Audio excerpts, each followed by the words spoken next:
Hello, this lecture examines Christianity in colonial North America, and there are three components. First, we will look at Roman Catholicism in early 17th century New France. Second, the 17th century American colonial experience. And third, the Great Awakening of the early 18th century. And this early history shaped how Christianity would unfold in the United States and Canada. In the early 1600s, France turned its attention to exploring the New World. It desired to establish a settlement on the St. Lawrence Valley, and skilled navigator, explorer, and map maker Samuel de Champlain was chosen to build a settlement in Quebec. In 1608, Champlain and the French constructed a fort, but their first winter was grim since only 8 men survived. Champlain depended on good relations with the local native people, which meant that their enemies were enemies of the French. Within a few years, Champlain had expanded the fur trade, but not without conflict with the Iroquois, who had connections with the Dutch and later the British. Even though there were less than 100 settlers in Quebec, a monopoly was set up that apportioned a large section of North America for the French fur trade. The monopoly, called the Company of 100 Associates, was expected to encourage settlement and missionary ventures. But Catholic France prohibited Protestants in New France. So as far as the St. Lawrence Valley, only Catholics. As was the case in other regions of the Americas, European Catholics believed it was imperative to see the souls of Indigenous people saved from damnation. The Jesuits were given complete control of missionary responsibilities in New France. They had a rigorous conception of zeal and self-sacrifice, and they were well suited for the hardships of missionary work among Indians in a hostile climate. As one Jesuit wrote, quote, "People like us do not fear death. Why should we? We believe in God, and we are assured of eternal happiness in heaven after our death." From the start, fur trader people and the Jesuits were on poor terms with each other. In the eyes of the Jesuits, those in the fur trade upheld immoral behavior. The traders viewed the priests as meddlers. Champlain clarified the official French position. The priests were there to stay, and they should be accorded respect. In the early 1600s, the Jesuits had worked among the natives at Quebec and Trois-Rivières. But these ventures along the St. Lawrence River were failures. Not having villages, the Indians in these regions were always on the move. Father Lejeune wrote, quote, "Not much ought to be hoped for from the savages as long as they are wanderers. You will instruct them today. Tomorrow hunger snatches your hearers away, forcing them to go and seek their food in the rivers and the woods." End of quote. The Jesuits focused their efforts on the Huron country further west.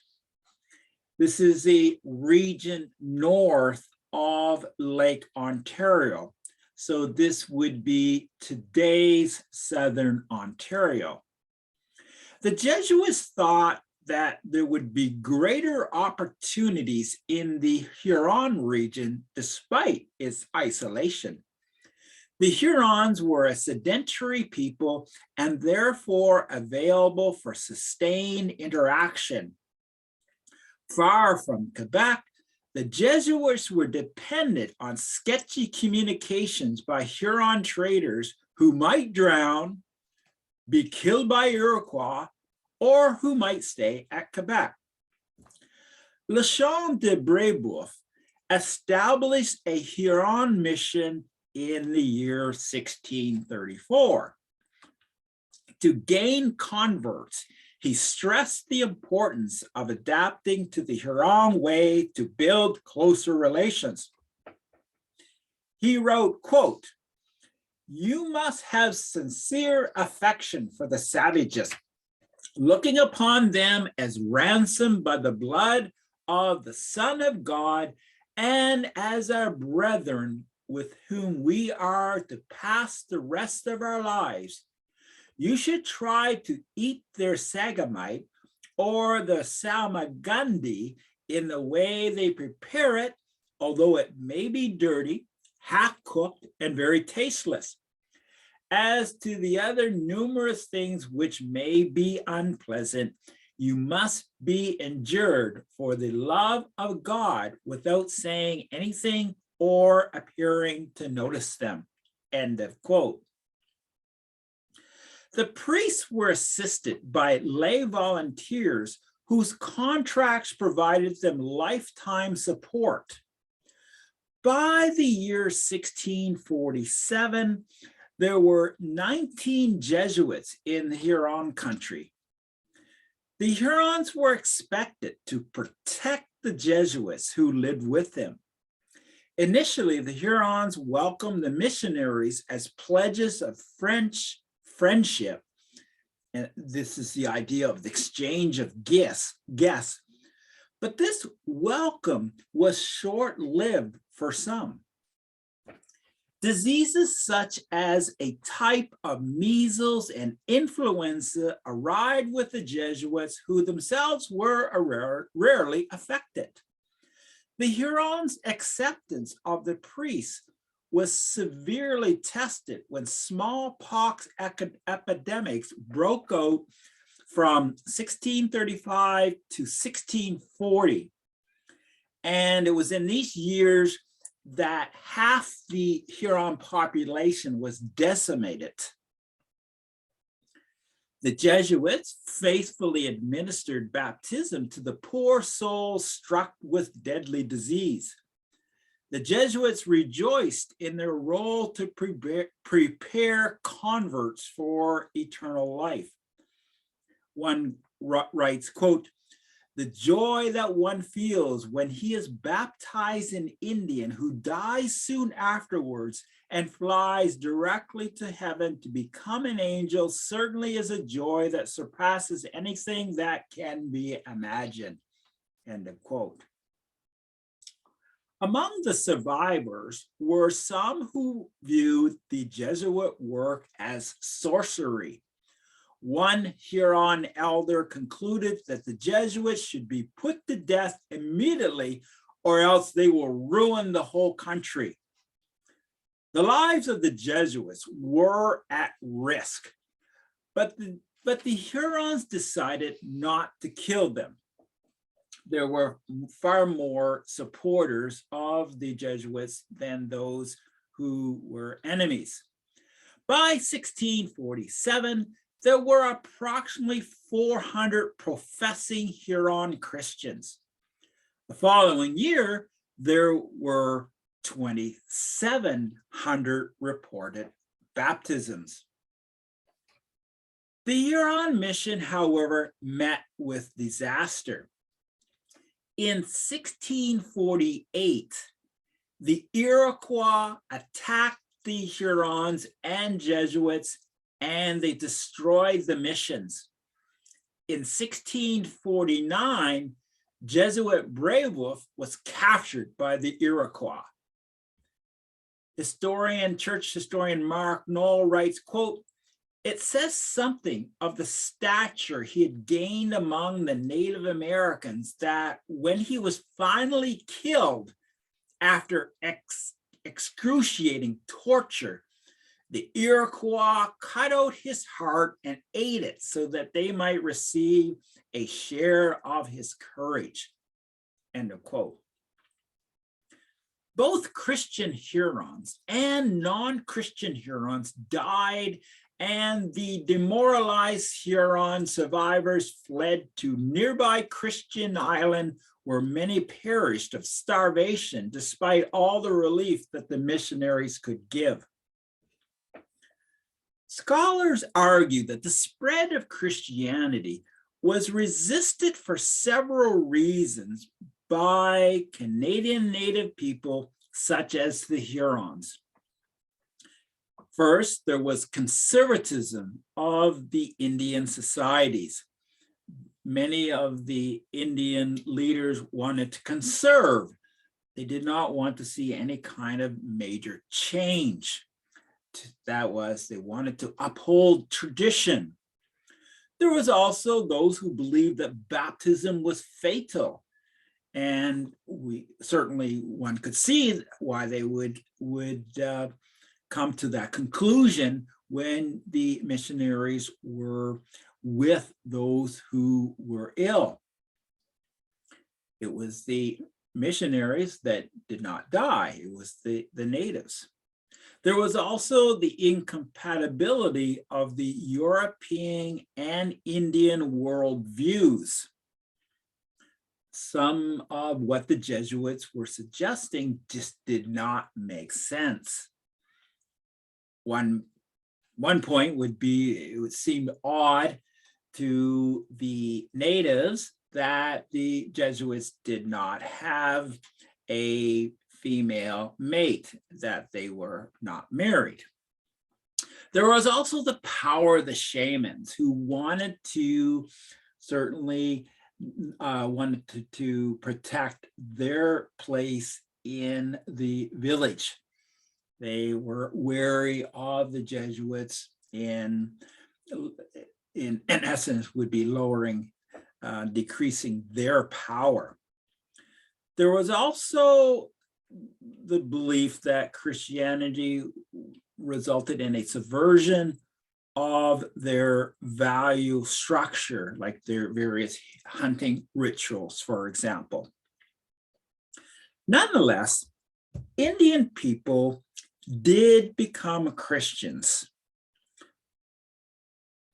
whereas Christians saw the conversion of the natives as the work of the Holy Spirit. Secular historians offer other interpretations. One was that perhaps some of the converted, because they sensed that the French represented the wave of the future and concluded that only the French faith would enable them to cope with French technology. There were also the nonconformists in Indian communities. In other words, there were those who were willing to go beyond traditional thinking and accept what the Jesuits were, the message that the Jesuits were presenting. There was the belief that some Indians adopted Christianity because they were terrified of spirits. Some may have wanted to be excused from community responsibilities. And secular historians point to that maybe some were attracted to Catholic ritual and devotion. And this would mean that because the Indians were very spiritual, what the Jesuits were offering there was a connection, made sense to them. Well, turning to another chapter in history, in church history, we're looking at a very different trajectory. Certainly, the introduction of Christianity further to the South took a different trajectory. After breaking England's ties with the Catholic Church, King Henry VIII established the Church of England, and he placed himself as the head. So the Catholic Pope now is passé. That's the past. For over 100 years, English political life was often rocked with religious dissension. Protestants versus Catholics, and the Protestant Church of England versus nonconformist Christians who believed that the Anglicans fell short of the necessary reforms. Those who wanted to purify the Church of England and return to their version of biblical Christianity became known as the Puritans. Puritans believed an omnipotent God predestined some people to salvation and damned others throughout eternity. But instead of waiting passively for a judgment day, the Puritans examined themselves for signs of grace, quote, for hints that God had in fact placed them among his elect. Puritans opposed the elaborate and traditional elements of worship, such as certain certain priestly garments and the celebration of the communion on an altar. They rejected the Book of Common Prayer, believing it was sincere. They believed the better model of prayer was the Lord's Prayer. They were critical of bishops and other non-biblical ideas of church governance. The Puritans and other nonconformists played a significant role in early colonial efforts in America. Serious attempts of colonization of America began in 1606 when King James I issued a new charter to the Virginia Company, which divided America between two groups. One group, the London group, was granted the right to colonize from North Carolina, what would become North Carolina, to present-day New York City, whereas the other group, the Plymouth Company, received the right to colonize what would become New York to the eventual colony of Maine. Thus, rather than the English crown, English joint stock companies initiated much of the early colonization. Joint stock companies and the idea of limited liability had become widespread in England to meet the requirements of the new trading companies in which the financial and political risks were greater. In 1607, the first permanent colony was planted in Virginia at Chesapeake Bay.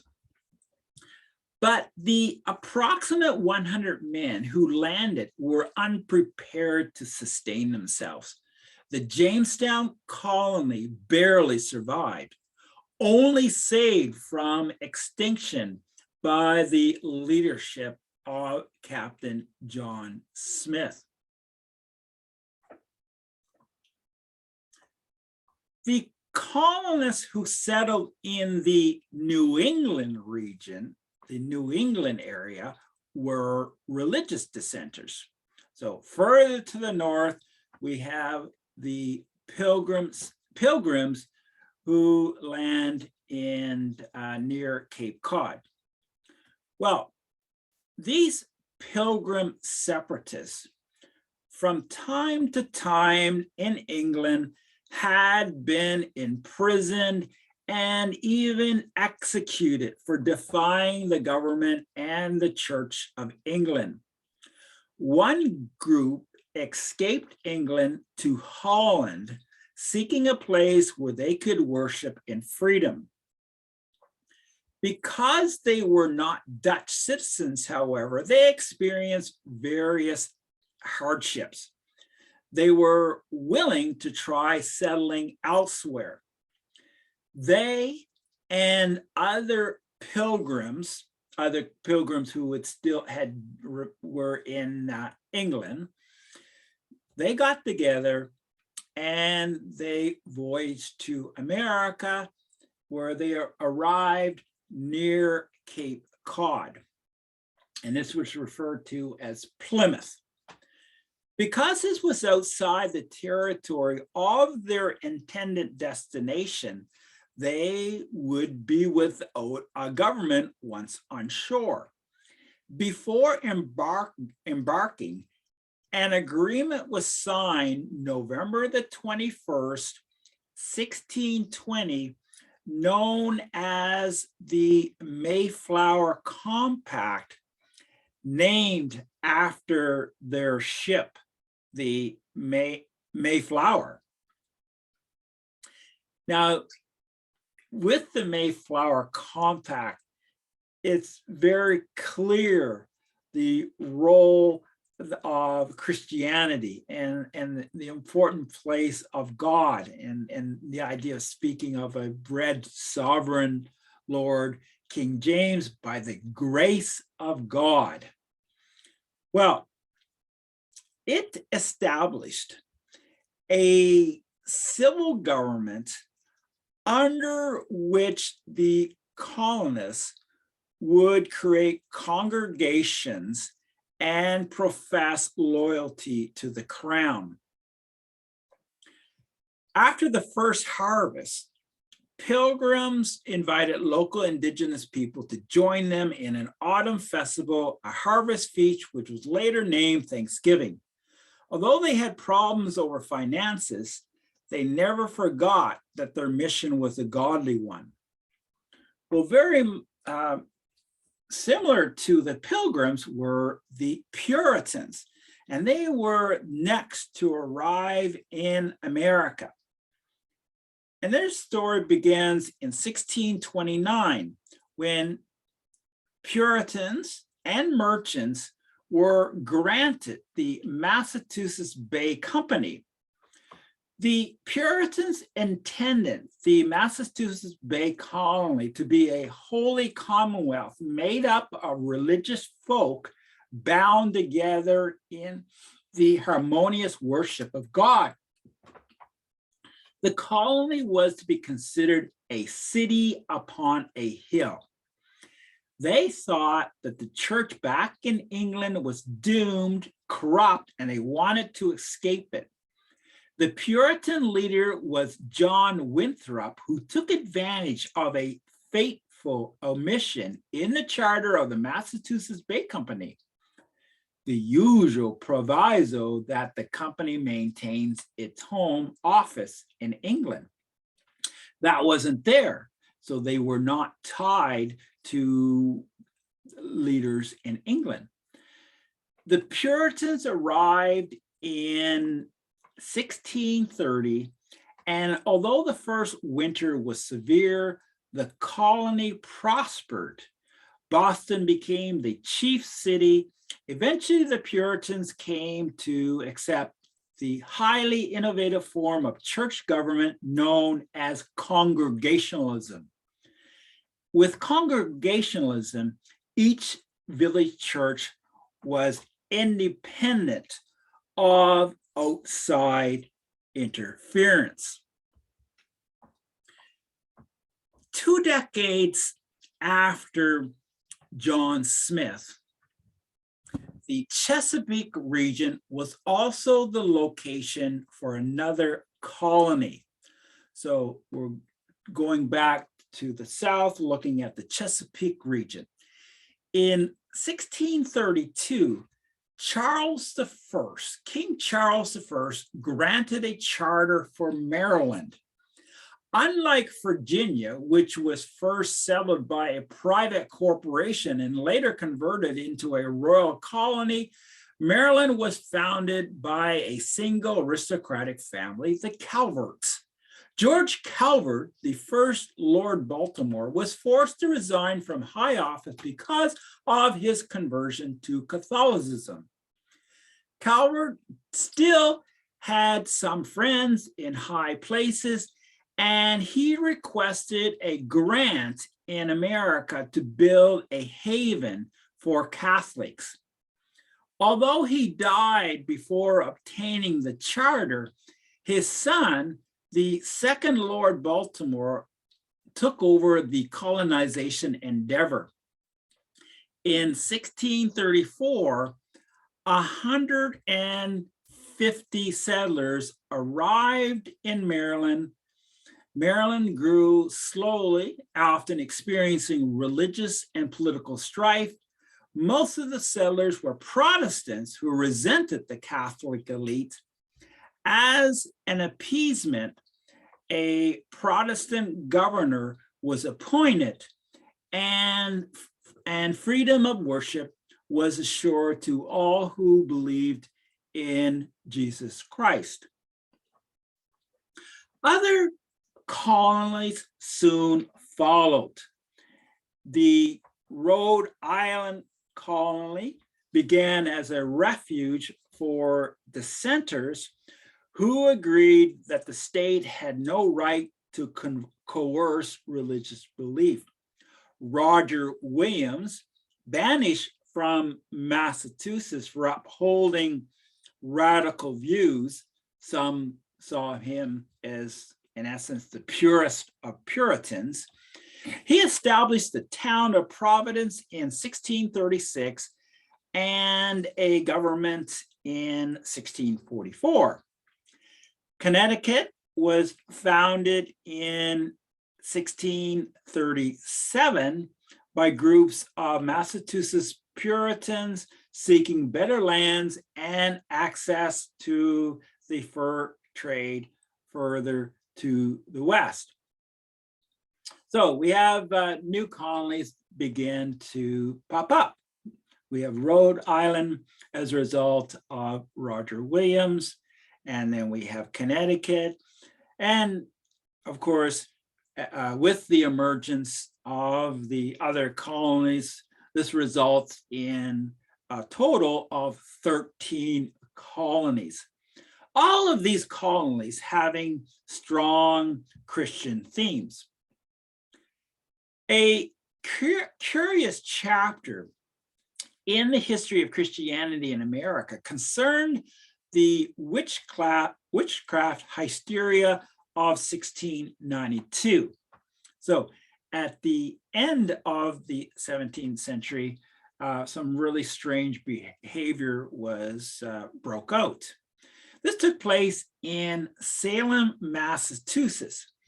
A group of girls, many of whom had been orphans before being adopted into families, sought the advice of a Caribbean Indian slave on finding husbands. So the story goes.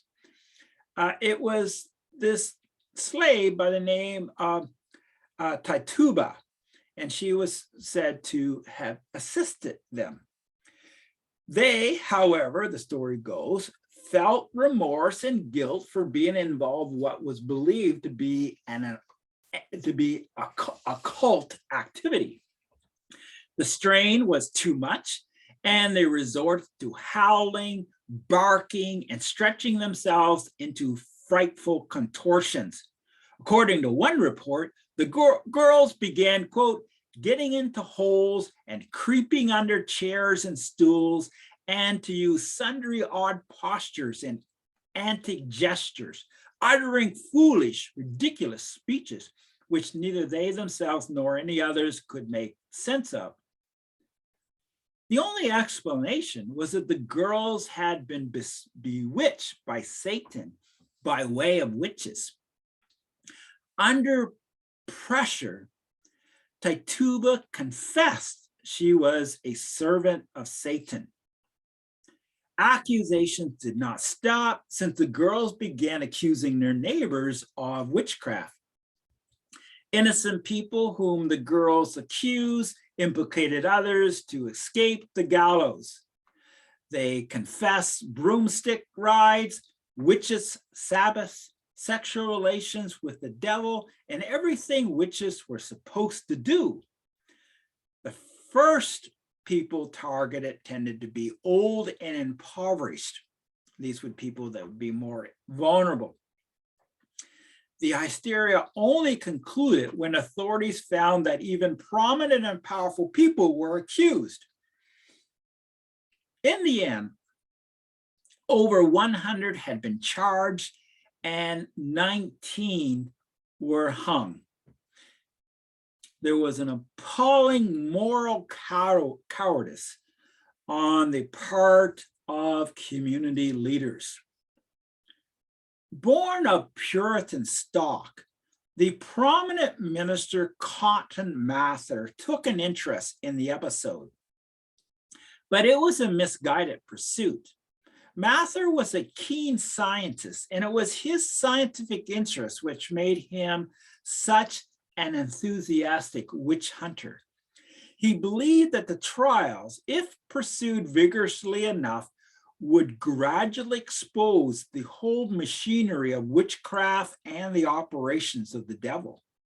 One lesson from Mather's pursuit was that the affair was the misuse of science. The promise of Christianity looked good in the next century. In the final decades of colonial America, there was impressive revival activity. In 18th century Europe, the Enlightenment stressed the importance of reason and scientific method. Enlightenment writers viewed God as an impersonal creator who dealt with the universe through impersonal secondary causes. Accustomed to causation through regular laws and convinced that natural laws govern human nature, Enlightenment rationalists shunned the idea of a providential God. And their main belief was deism. Deism being the belief that God had created the world and then basically let itself run on its own. The notion of the great clock maker. Deists believed the best form of worship was to do good for others. Deism gained prominence as people began to accept the scientific method. Well, it still only attracted a small number of people. There was still much more support for biblical Christianity, a Christianity that believed in the orthodoxy of the Bible and biblical principles and all the promises of God.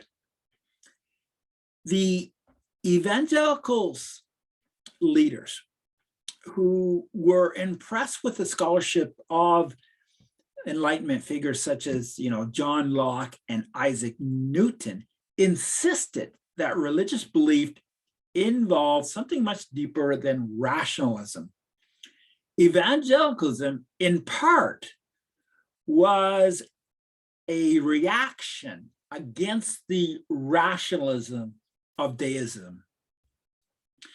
There is no airtight definition for evangelicalism, but scholars have identified a number of components, particularly historian David Babington, British church historian, who provides a helpful summary of evangelical characteristics. And there are four main ones. conservatism, the belief that lives need to be transformed through a born-again experience and a lifelong process of following Christ. Activism, the expression and demonstration of the gospel in missionary and social reform efforts. Biblicism, which is a high regard for and obedience to the Bible as the ultimate authority. And finally, a rather awkward term, crucicentrism, a stress on the sacrifice of Jesus Christ on the cross as making possible the redemption of humanity.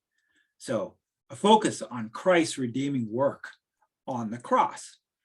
So scholars then have identified these four primary characteristics. If a group or an individual has these four, they can be placed in that category of as an evangelical. Now, evangelicalism's growth was linked to revivalism, and this began in the 18th century and beyond. One historian of revivalism argues that, quote, the essential characteristics of revival is that it assumes some sort of decline, whether real or imagined, out of which the faithful are called to new heights of spiritual ardor and commitment. Revivalism often undercut the traditional authority of churches. Church institutional bonds were loosened when revival meetings were held in fields, barns, and other buildings rather than in churches. This emotional, earthy, and populist type of religion was quite distinct from the religious understanding of highbrow intellectuals who were more taken with deism. In the early 1700s, the Great Awakening, and this is a series of revival events, saw the birth of a new type of clergy leadership. Revivalists favored a direct, personal, and popular approach to reach listeners.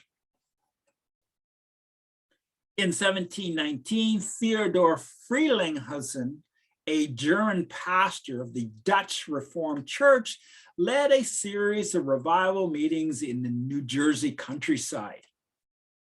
Historian Paul Johnson sees the revival meeting in part as, quote, a protest against the religious leadership of the well-fed, self-righteous congregations of the long-established towns.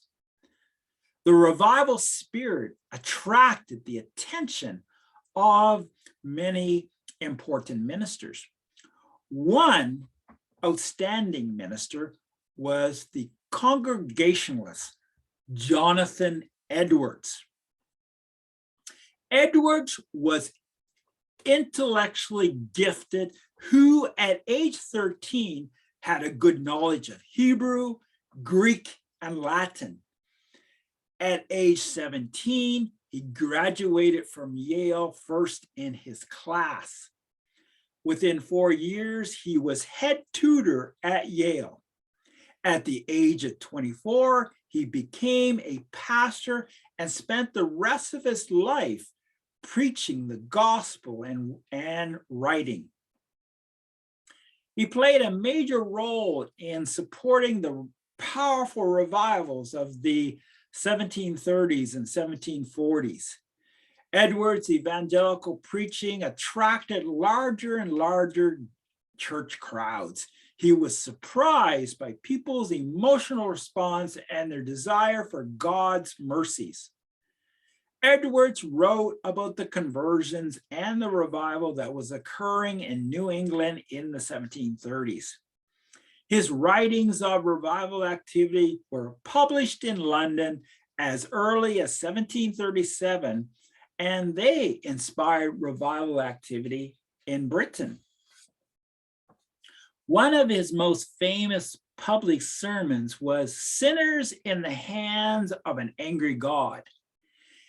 In this hellfire sermon, he preached to sinners that, quote, the God that holds you over the pit of hell, much as one holds a spider or some loathsome insect over the fire, abhors you and is dreadfully provoked, end of quote. Viewed by some as the first major thinker in American history, Edwards also stressed that not just God's anger, but also his bounty to mankind and to rejoice in the plenty and not least the beauty of God's creation. He preached that humans found true happiness in the glorious excellence and beauty of God. One historian describes Edwards essentially a stay-at-home type of preacher, but his work was a catalyst for other dramatic evangelists to spread the gospel throughout America. George Whitefield, a cross-eyed Englishman, became the traveling preacher extraordinaire of the Great Awakening. Whitefield, who was Oxford educated, first visited America in 1738. He crossed the Atlantic Ocean 13 times, and some of these crossings could take 2 to 3 months. And more than a third of his life's mission was devoted to converting souls in the American colonies. At a revival meeting in Philadelphia, he preached to over 30,000 people, much to the amazement of Benjamin Franklin, who was in attendance. Throughout the American colonies, there were hundreds of lesser-known evangelists, men and women who preached the new birth, which was often a sudden and transforming experience. So George Whitefield, he stands out as doing amazing revival work, but there were many other evangelists who continue to preach the gospel, share the gospel, and we see the important impact that this evangelical spirit would have on the American colonies. The impact of the Great Awakening was certainly profound. The Great Awakening encouraged men and women to speak up and take an active role in their salvation. And this would, spur the rise of numerous Christian groups, Christian sects. But it also revitalized churches, churches that had historic churches. So what we have is a major stimulus for promoting a more active and more individualistic form of Protestantism. We also see that there is the expressive evangelicalism that connected with African Americans. Slaves heard, the message they heard was that only God's grace mattered. We see that the Great Awakening also stimulated the rise of additional Christian universities. So you had the earliest universities, such as Harvard and later Yale, very much founded on Christian principles. We have additional ones being founded: Princeton, Dartmouth, Brown, and Rutgers. And also another effect of the Great Awakening was the promotion of a sense of national unity. You see, the Great Awakening brought scattered colonists together and thus there was a national event long before a nation actually existed. And connected to this, the Great Awakening promoted optimism for the future of America. So there was a kind of like a cultural glue. This evangelical was a cultural glue that was a unifying factor of these what would be these original 13 colonies that certainly had very distinct and different developments. To sum up the lecture, the Catholic experience in New France meant that Roman Catholicism would be more or less on equal footing with Protestantism when Canada became a nation in 1867. So far-reaching impact of the work of the Jesuits in New France. The Puritan and Pilgrim episodes in the 1600s pointed to the nonconformist element of American Christianity.